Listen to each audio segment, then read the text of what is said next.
안녕하십니까. 비둘기자입니다. 우선 저는 급발진은 없다고 생각합니다. 아니, 정말 천만분의 일 확률로 있을 수도 있겠지만, 현재 우리나라에서 주장하고 있는 급발진은 페달오인으로 인한 사고지 차량 결함으로 인한 급발진은 아니라고 봅니다. 급발진이 일어나는 연령대가 60대, 70대가 주류고, 브레이크를 밟아야 하는 시점에 급발진이 시작하는 걸로 봐서, 순간 페달을 오인하여 엑셀을 밟았다는 것이 더 타당합니다.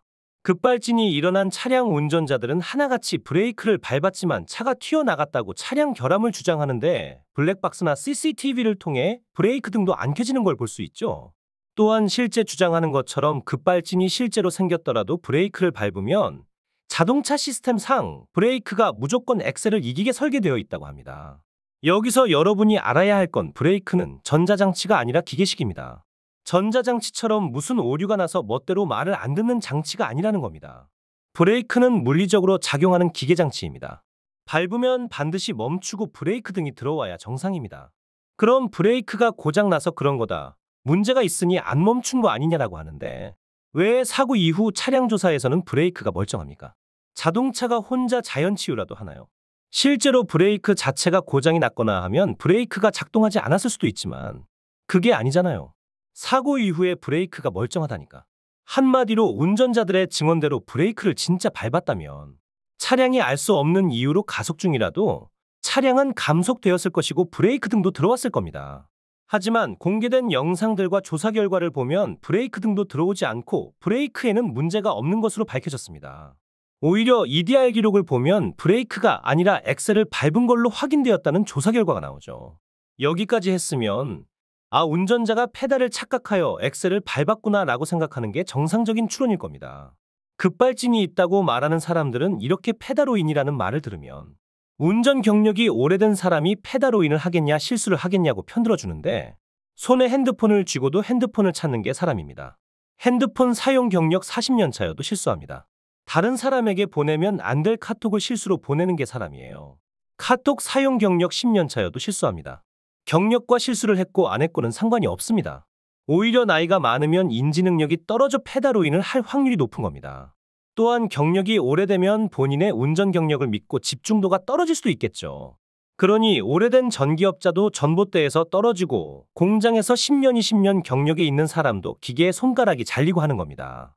본인들 말대로면 경력이 있는 사람들은 전부 사고가 나면 안 되겠죠.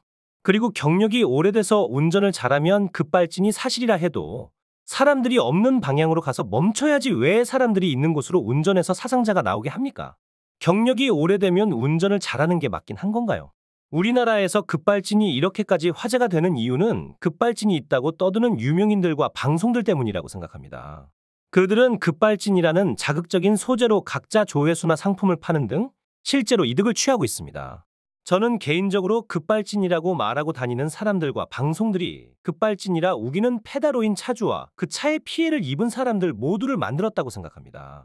이런 사람들과 방송의 심각한 문제는 차에 문제가 생기면 운전자가 무조건 급발진이라고 생각하게 만든다는 점입니다. 본인의 차는 지금 급발진이 나타난 거니 더욱 강하게 밟고 있던 엑셀을 브레이크라고 착각하고 밟는 겁니다. 내가 인터넷, TV에서 보던 급발진이 나에게도 나타났구나 하면서 점점 더 엑셀을 밟아대는 겁니다. 반대로 급발진은 페달오인 때문이라고 생각하는 사람들은 차가 튀어나가면 내가 페달오인을 했구나라고 생각하고 바로 발을 떼고 브레이크를 밟을 수 있는데, 급발진을 믿는 사람들은 그럴 수가 없죠. 머릿속에 온통 급발진밖에 없을 테니까요. 정말 급발진이 있다고 말하는 사람들과 방송들 모두 그만했으면 좋겠다는 생각입니다. 저런 식의 이야기보다는 급발진이 생겼을 때 양발을 떼서 두 발로 브레이크를 강하게 밟으라고 알려주는 캠페인이 진행되어야 한다고 생각합니다.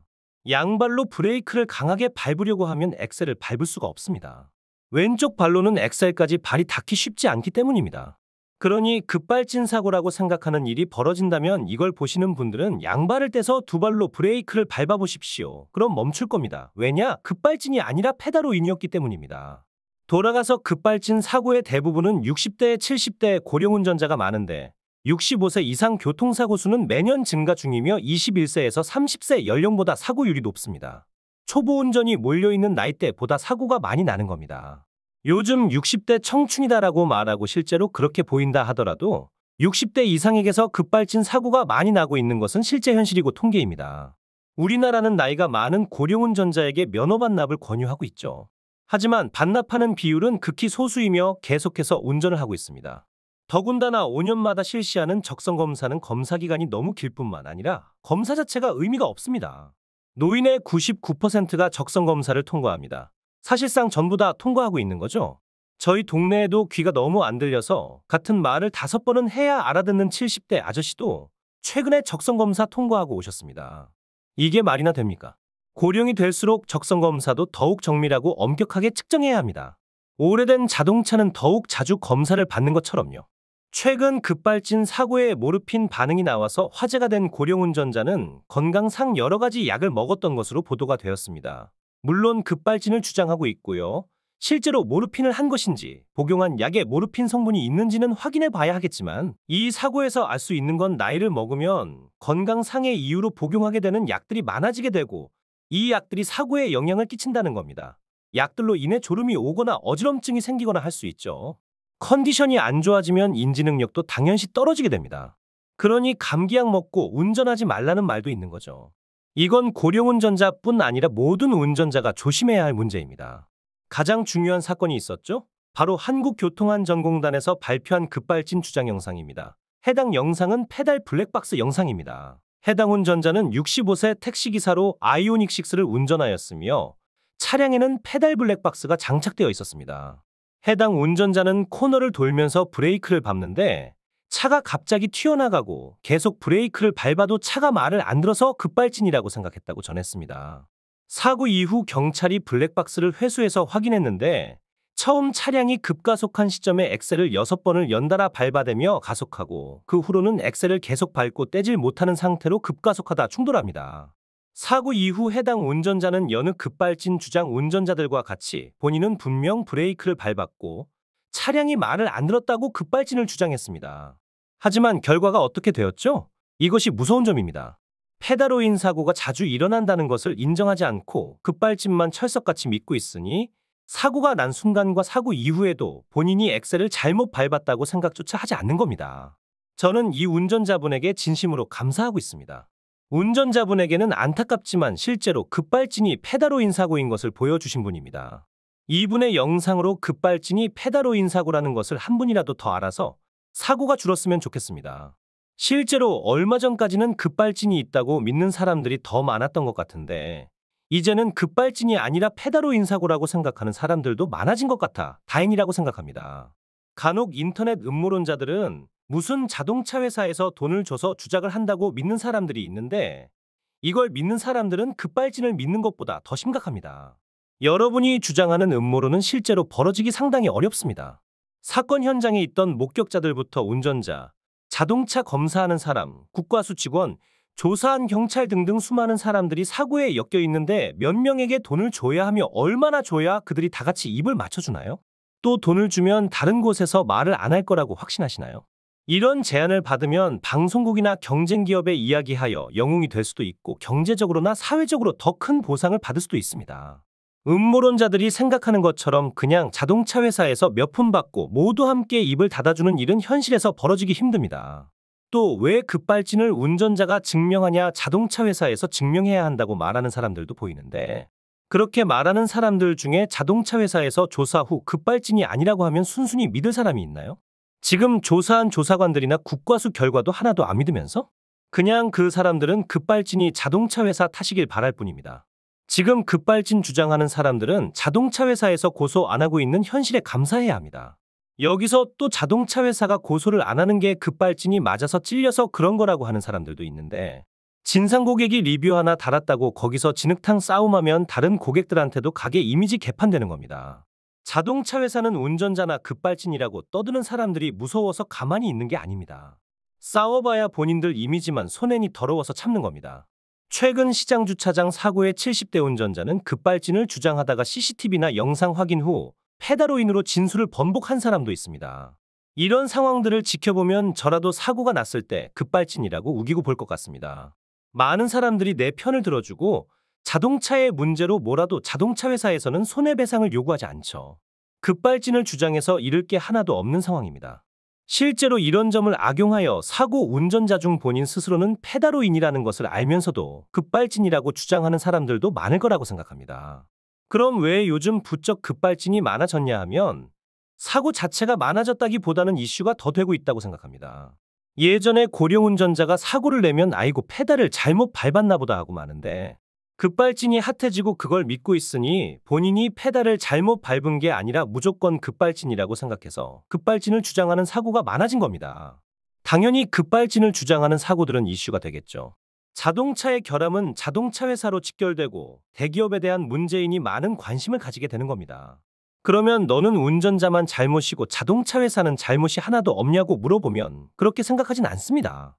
자동차 회사에서 사고에 대한 책임까지 질 필요는 없다고 생각하지만 비슷한 사고들이 많다면 사고를 방지해주는 기능을 더욱 적극적으로 개발하여 빠르게 차량들에 적용하였어야 한다고 생각합니다. 외국에 비하면 많이 늦은 게 사실이죠. 일본은 90% 이상의 차량에 페달로인 방지 장치를 달았고 그 결과 10년 동안 절반으로 페달로인 사고가 줄었습니다. 이번에 국내에서는 처음으로 캐스퍼 일렉트릭의 페달로인 방지 장치가 들어갔는데 많이 늦은 감은 있지만 변화를 주고 있는 부분은 칭찬할 만한 상황이라고 생각합니다. 앞으로 나오는 모든 차들에 적용되었으면 좋겠습니다. 사고가 벌어진 이후에 운전자의 잘못이니 자동차의 결함이니 따지는 것보다 우선 사고가 나지 않도록 막아주는 게 더 중요하니까요. 말이 길어지다 보니 중요한 이야기가 빠졌는데 급발진 영상들을 찾아보면 급발진이 발생했을 때 흔히 인도 쪽으로 차를 몰아 가드레일이나 가로수 등의 차량을 부딪혀 속도를 줄이려는 운전자들이 많은데 이는 매우 위험한 행동이라고 생각합니다. 많은 희생자를 나오게 한 시청역 사건 또한 이런 방식으로 속도를 줄이려다 인도에 있는 사람들을 치여 사망하게 하였습니다. 급발진이 발생한다면 가능한 반대편 차선이나 인도 쪽으로 넘어가지 않는 선에서 부딪히는 것이 최선입니다. 반대편 차선으로 넘어가는 건 반대편에서 달리는 차량의 속도와 부딪히는 거라 큰 사고로 번질 수 있고 인도 쪽으로 간다면 사람이 있을 때 인명피해가 발생할 수도 있습니다. 중앙분리대나 같은 방향 차선의 차량 후면과 측면에 충돌해가며 속도를 줄이는 것이 비교적 인명피해는 적을 것 같다고 생각합니다. 이 또한 급발진을 믿는 사람들에게만 해당하는 급발진 시 대처 방법이며 페달로인 사고라고 생각하는 사람들은 엑셀에서 발을 떼고 브레이크를 밟아 차를 멈추시면 됩니다. 마지막으로 급발진의 중심에 있는 고령운전자들에 대한 생각은 사실 고령운전자들은 운전면허를 반납하는 게 가장 좋습니다. 근데 솔직히 저도 나이 먹으면 면허 반납하고 싶지 않을 것 같고 이해합니다. 하지만 몸이 이상하면 반납해야죠. 신체 능력이 떨어져 가고 있다고 느낀다면 반납하셔야죠. 알면서 반납 안 하고 운전 계속하는 건 음주운전이랑 다른 게 없다고 생각합니다. 이렇게 말은 하지만 사실 서울이 아니면 반납하는 게 더욱 쉽지 않죠. 시골 같은 곳은 지하철도 없고 버스도 몇 대 없으니 차가 없으면 사실상 돌아다닐 수가 없는 수준이니까요. 이를 반대로 말하면 서울 수도권의 노인분들은 가능한 모든 분들이 반납하셔야죠. 대중교통이 얼마나 잘 되어 있습니까? 심지어 노인들은 교통비도 지원해 주는데 반납하시고 서로 안전하게 지내야죠. 또 수도권은 사고가 나면 인명피해가 크게 날 수밖에 없는 게 인구가 밀집되어 있으니 급발진 사고 시 인명피해도 쉽고 많이 나게 되는 겁니다. 노인분들은 부디 면허를 반납하시고 아래세대에게 존경받는 어른이 돼주시길 바랍니다. 솔선수범을 보여주신다면 그 문화가 자리 잡아 다음 세대들도 차례로 고령이 되었을 때 스스로 반납할 겁니다. 시골에 계신 노인분들은 참 어려운데요. 나라에서 면허 반납 시 이동에 대한 대책을 우선적으로 마련해 주시는 게 현실적으로 맞다고 봅니다. 시골 분들한테는 쉽게 면허 반납하라고 말은 못하겠습니다. 사실상 집에서 나오지 말라는 말이니까.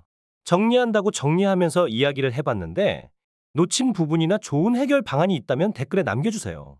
이 이상으로 급발진 사태에 대한 생각과 해결 방안에 대한 생각을 이야기해봤습니다. 아님 말고